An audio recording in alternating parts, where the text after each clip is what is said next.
तरीके से यहाँ बर्फबारी हो रही है, जिसकी वजह से जनजीवन जो है वो अस्त व्यस्त हो गया है। उत्तराखंड के चमोली में भारी बर्फबारी की वजह से लोगों का जीवन अस्त व्यस्त हो गया है। औली में बर्फबारी से सफेद चादर एक तरीके से बिछ चुकी है।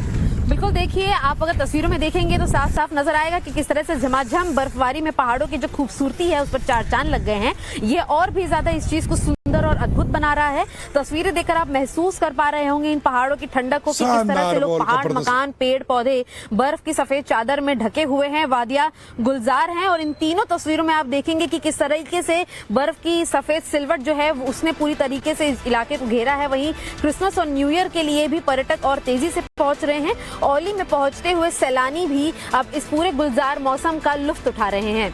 जाहिर सी बात है, पर्यटक जो है वो क्रिसमस और न्यू ईयर मनाने के लिए जो पहुंच रहे हैं उन्हें ये बर्फबारी अच्छी लग रही होगी, क्योंकि लोग बर्फबारी देखने ही ऐसे हिल स्टेशंस पे जो है वो जाते हैं। लेकिन जब बर्फबारी ज्यादा होती है तो वहां परेशानियां भी बढ़ जाती है। लेकिन फिलहाल ये तस्वीरें बहुत खूबसूरत जो है वो नजर आ रही है उत्तराखंड के चमोली से।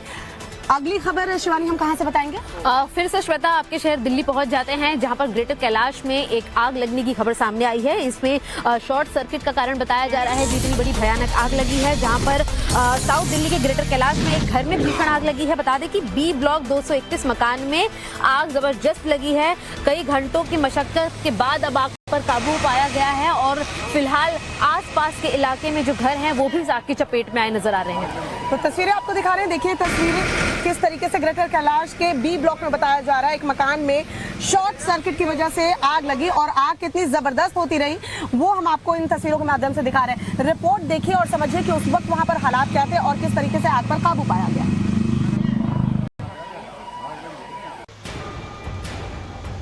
मकान में भयानक आग की यह तस्वीर दिल्ली के पौष इलाके ग्रेटर कैलाश के बी ब्लॉक से सामने आई है, जहां एक घर आग की भीषण लपटों में घिर गया।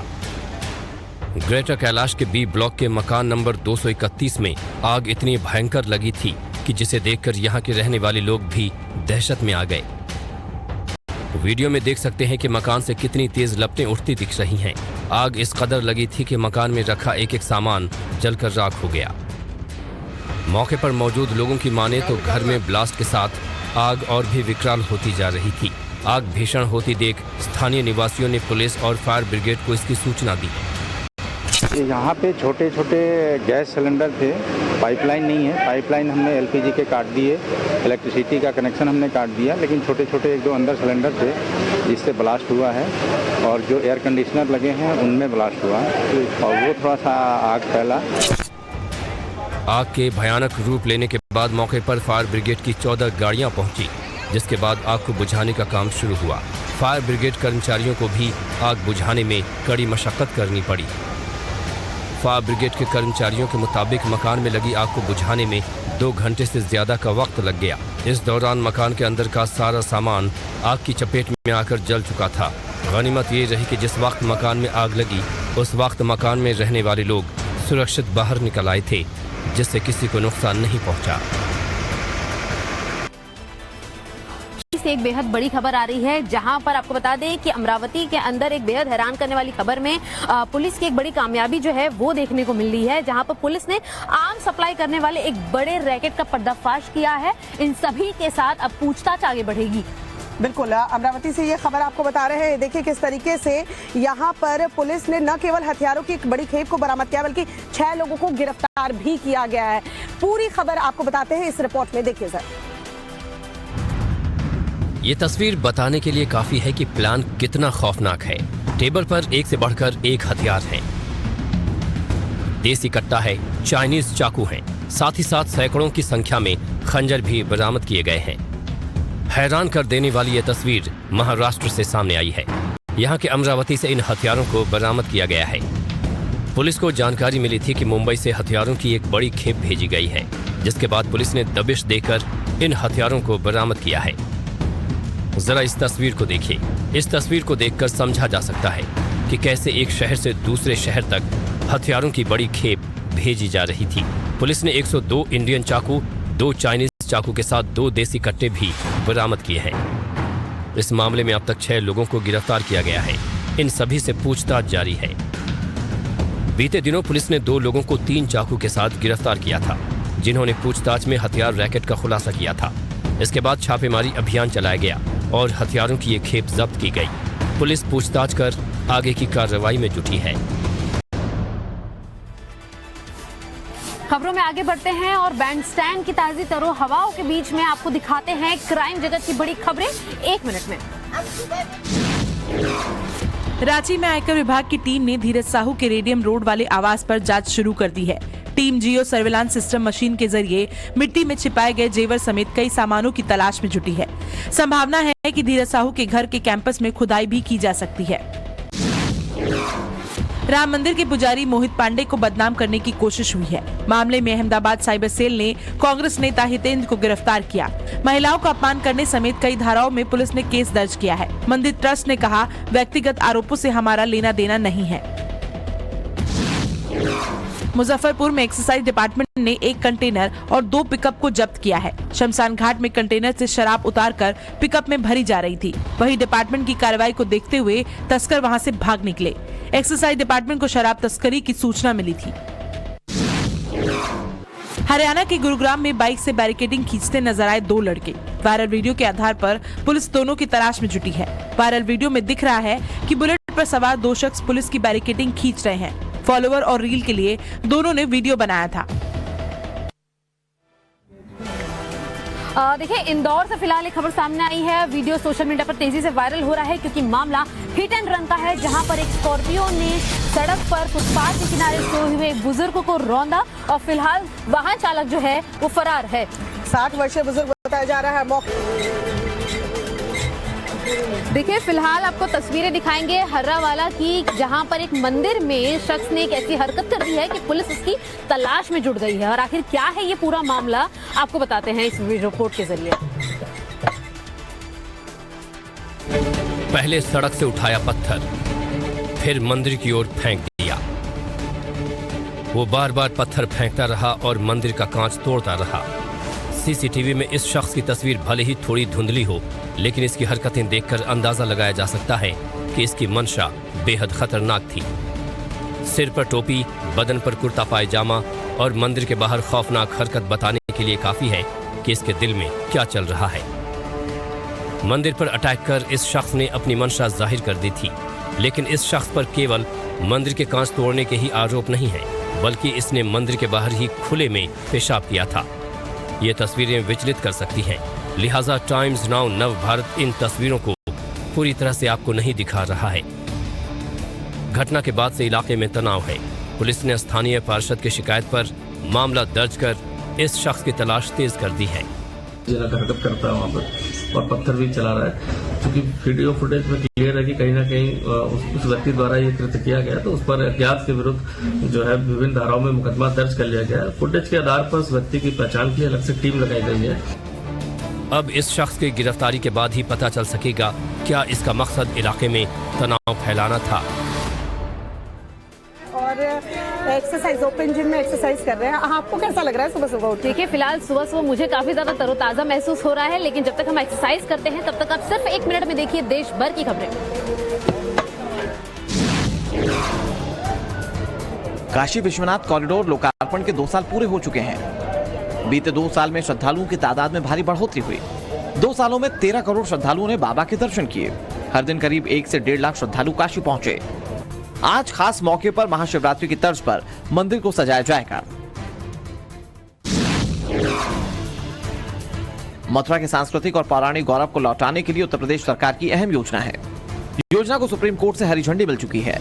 इस योजना के तहत श्री कृष्ण जन्मभूमि स्थान पर कदम्ब, पीलू, तमाल, बरगद, पाकड़, मोलश्री के पेड़ लगेंगे। कीकड़ जैसे पेड़ों को यहां से हटाया जाएगा।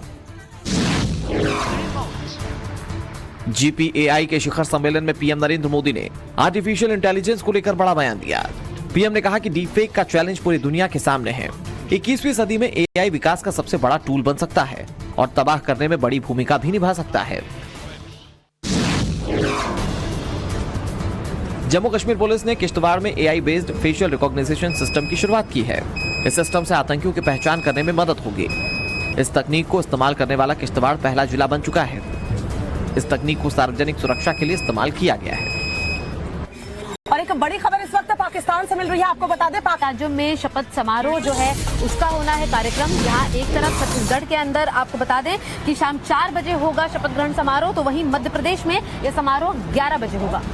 तो मध्य प्रदेश में मोहन यादव मुख्यमंत्री पद की शपथ लेंगे, वहीं छत्तीसगढ़ में विष्णुदेव साय प्रदेश की कमान जो है संभालने वाले हैं। भोपाल में सुबह 11:30 बजे बताया जा रहा है शपथ ग्रहण समारोह की शुरुआत होगी। वहीं रायपुर में शाम 4 बजे शपथ ग्रहण कार्यक्रम होना है। प्रधानमंत्री नरेंद्र मोदी दोनों कार्यक्रमों में शामिल होंगे। तो सुबह 11:30 बजे भोपाल में मौजूद होंगे प्रधानमंत्री नरेंद्र मोदी शपथ ग्रहण कार्यक्रम में। वहीं शाम 4 बजे रायपुर में शपथ ग्रहण समारोह जब विष्णुदेव साय का होगा तब भी प्रधानमंत्री नरेंद्र मोदी जो है मौजूद रहने वाले हैं। मध्य प्रदेश और छत्तीसगढ़ में आज नई सरकार का गठन जो है वो होने जा रहा है। बिल्कुल, लगातार जो सरकार अपने राजनीतिक मूल्यांकनों पर उतरी है उसी के बाद आज गठन होगा नई सरकारों का, जिसमें कई केंद्रीय मंत्रियों के साथ साथ कई राज्यों के सीएम, डीसीएम और वीआईपी भी मौजूद होंगे। बिल्कुल शिवानी, मकरंद काले का रुख कर लेते हैं जो इस वक्त भोपाल से हमारे साथ जुड़े हुए हैं। मकरंद, 11:30 बजे शपथ ग्रहण समारोह होना है, प्रधानमंत्री नरेंद्र मोदी भी मौजूद रहेंगे। तस्वीरें क्या दिखाएंगे और कौन कौन वीआईपी वहां पहुंचने वाला है वो भी जरा बताइए।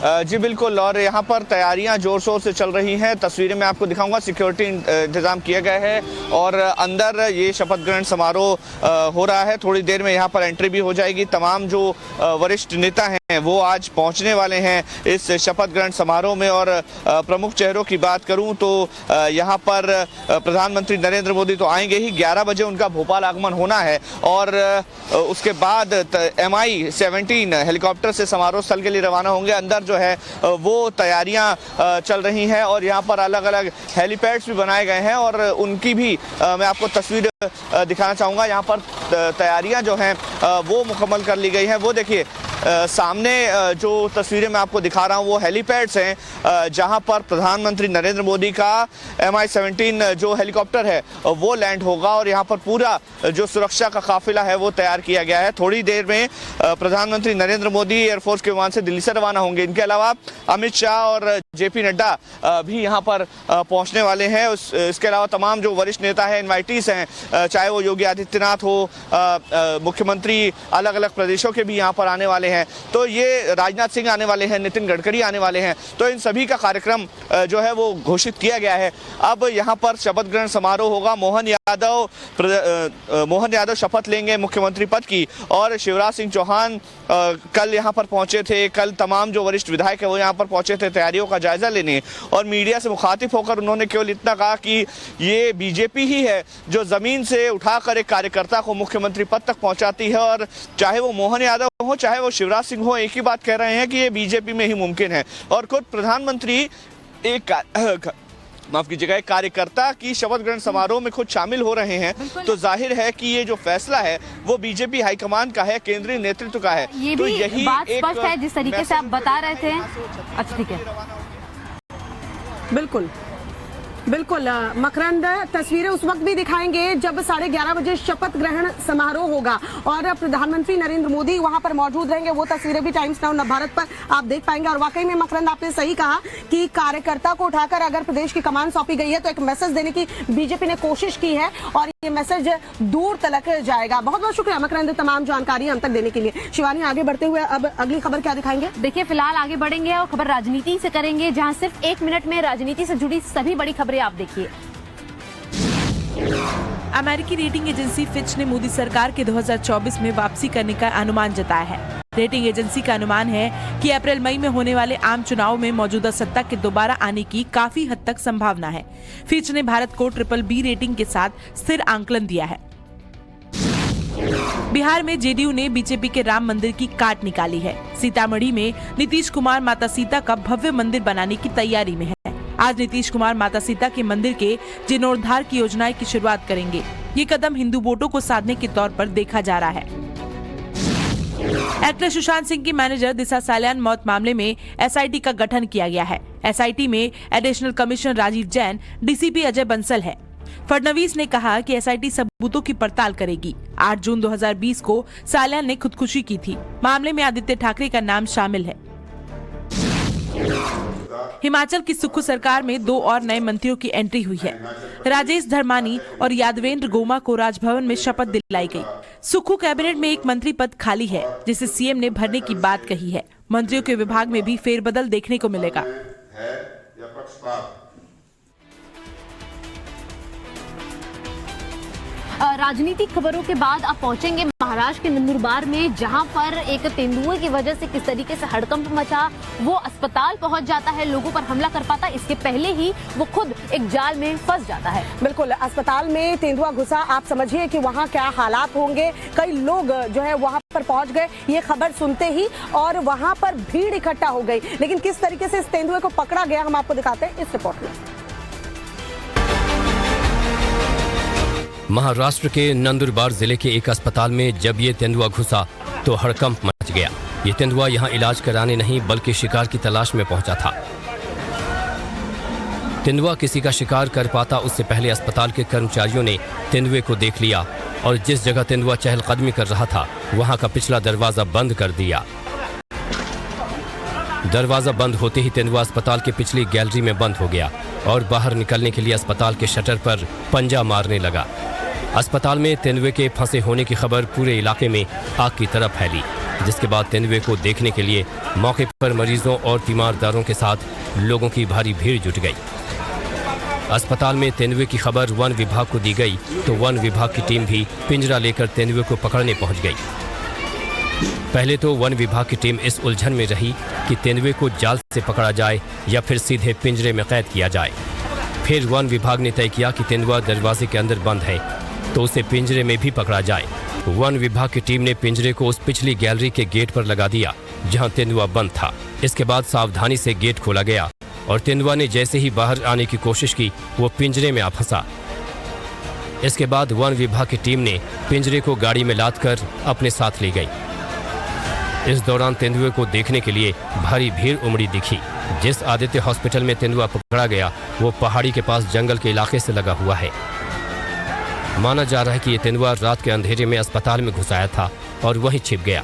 गनीमत ये रही कि इससे पहले कि तेंदुआ किसी पर हमला करता उसे धर दबोचा गया। और चलिए अब एक बड़ी खबर अर्जेंटीना से आपको बताते हैं, जहां अर्जेंटीना की राजधानी ब्यूनस आयर्स